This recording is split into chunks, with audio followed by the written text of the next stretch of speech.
The global market in desirable and collectible sneakers is booming.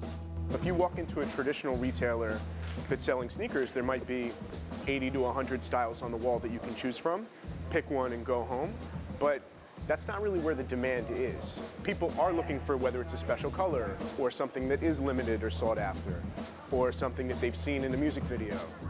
Major manufacturers release new limited edition must-have styles almost every week, using social media to drive and ramp up prices. Because it's tough to get your hands on the new stuff when it first comes out, a vibrant secondary market exists. Stadium Goods is a consignment store. They take in shoes a customer wants to sell, authenticate them, and take a 20% cut, which can be a large chunk of change in the case of these rare Air Jordan 4s made for the rapper Eminem. This is worth $23,000. Yes, it is. Why does this command a price of $23,000? So it's all about how rare something is. And on a pair like this, it's not clear quite how many quantities were made. Stadium Goods is helping to bring some order and authenticity to the secondary sneaker market, much of which is conducted on the street and in unregulated online forums, where it's often compared to the Wild West. I'm getting a sneak peek in the stockroom at Stadium Goods, but imagine for a second if we bought and sold sneakers the way we buy and sell shares. Imagine, if you will, a stock market of sneakers. Well, there is one. Welcome to StockX, an actual stock market for sneakers. Just like the New York Stock Exchange or in Shanghai or Hong Kong, it's a one-stop shop for, in this case, sneaker buying.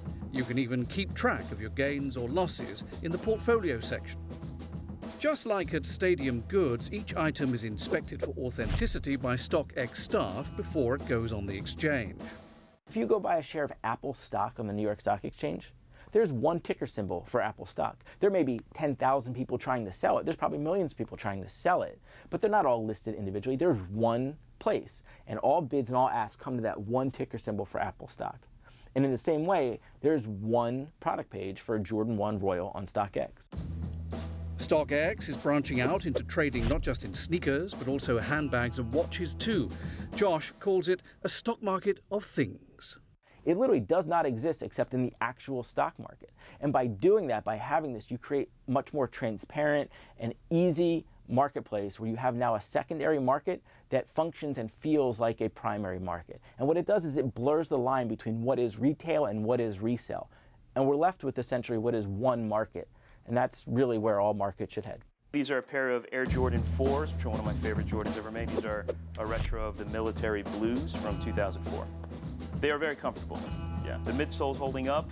There's a little bit of crack here and there, but... Media exec Peter Chun says he's not a sneakerhead, but he owns enough to wear a different pair of sneakers to work every day.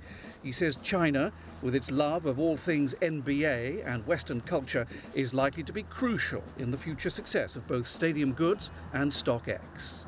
They're a fulfiller of inventory that's not available yet, right? So when I say inventory, you look at the shoes that are being introduced by Nike, they're opening the eyes of a new market of sneakerheads. And as they start to do history and homework, they'll find many, many pairs of shoes that are kind of the creme de la creme of that market. And there's only a handful of places you can go get those. And so the early days of sneakerhead enthusiasm could theoretically unfold in China. And based on their population and size and scale, that's a very, very, very, very big business.